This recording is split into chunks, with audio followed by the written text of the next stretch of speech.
Welcome to my YouTube channel, Rendel Nadera. And for today's video guys, ay gagawa tayo ng wedding cake na may story daw behind this. So ayan po yung ating wedding cake na may story. Thank you for watching.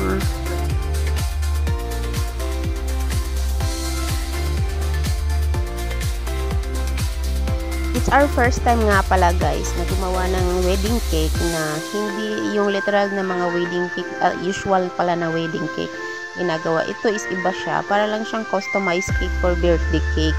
Kasi nga daw, sabi nung bride is gusto niya yung wedding cake niya ay yung may story behind kung saan sila nagkita at yung ganun po.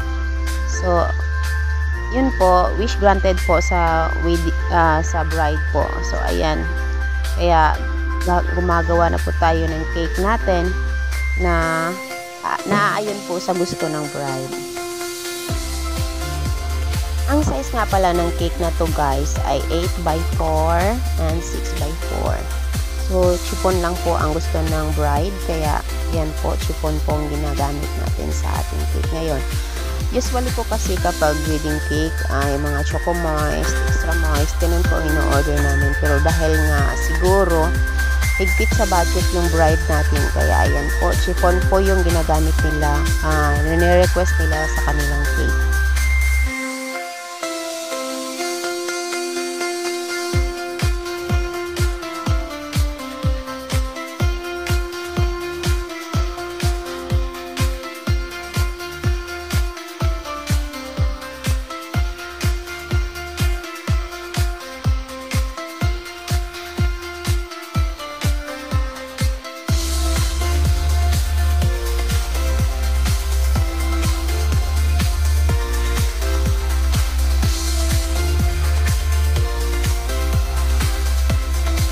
Sa paggawa talaga ng cake ay lagi talaga naming nilalagyan ng dowel ang mga cake. Kasi nga, lalo na pag chiffon, kapag pinapatungan na po siya ng second tier is magsisink in yun. So, iba sa cake na choco moist na kapag pinatungan mo, okay lang siya, magsi-steady lang yung cake, hindi siya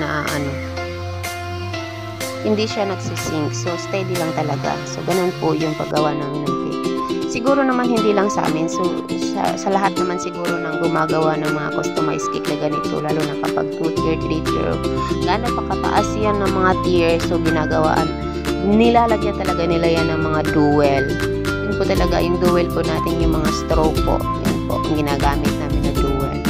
So ayan po, dana po ako sa pang-ibabaw na tier, so balik na naman tayo sa ramcoat pa lang po pala yan. So balik na naman tayo sa isa. Gawa na po na tayo ng mga kulay para sa mga design. Yung icing natin, kinukulayan na po natin. Kasi nga, with a story nga po yung cake natin ngayon. Kaya, ayan po.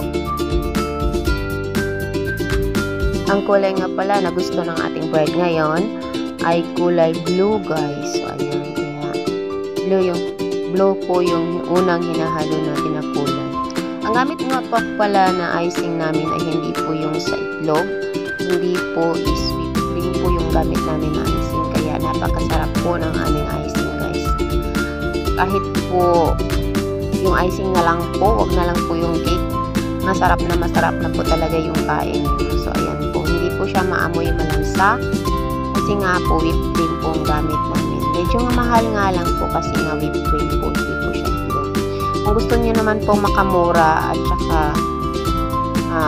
affordable din po everyday, every hour na bibili sa palengke, pwede po yung itlog. Pero para sa akin po at saka sa amo ko, ayaw po niya ng itlog kasi nga ayaw po niya nung malangsang amoy ng itlog. So ayan po, lahat ng mga cakes namin po dito, ang gamit po namin ay whipped cream. So ayan, kapag naman po yung matataas na ng mga cake, hindi gaya ng cake na to na 2 tier lang po, yung ginagamit po namin ng mga cream ay yun na po yung whipped po. Kasi po yung whipped is mas sticky po siya kaysa sa whipped cream. So mas tumatagal din po yung whipped sa kapag wala siya sa chiller or sa ref.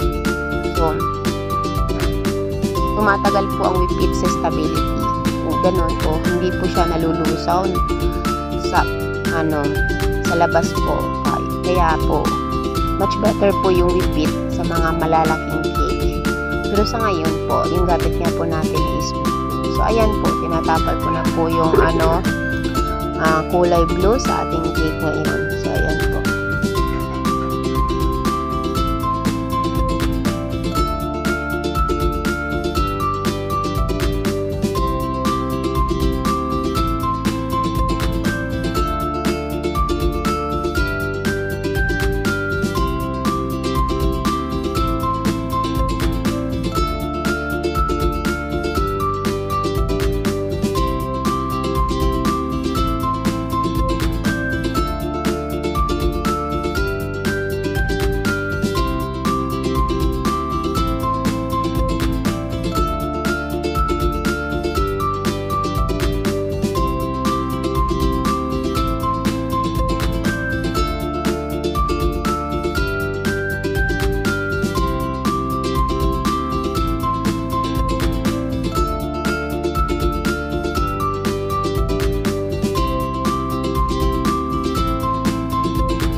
So, ayan na nga. Sinubuhitan na natin. Sinusimulan na natin buhitan yung cake kasi ito po ay cake with a story. So, ilalagyan na po natin ng story na gusto ng bride. Medyo mahirap siya guys kasi iba kasi yung icing sa iba kasi yung icing sa fondant na details guys. Kasi yung fondant details is madali lang siyang itapal dun sa cake. Pero kapag icing, hirap siyang formahin, hirap siyang drawing.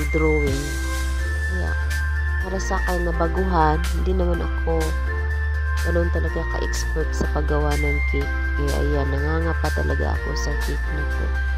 Kasi nga, gumagawa ako ng drawing na daan. Tapos, hindi siya fondant. Pero okay lang, pero lang, pinuro ko na lang talaga. Kasi na walang magawa eh. Tinanggap yung order eh. Kailangan din talaga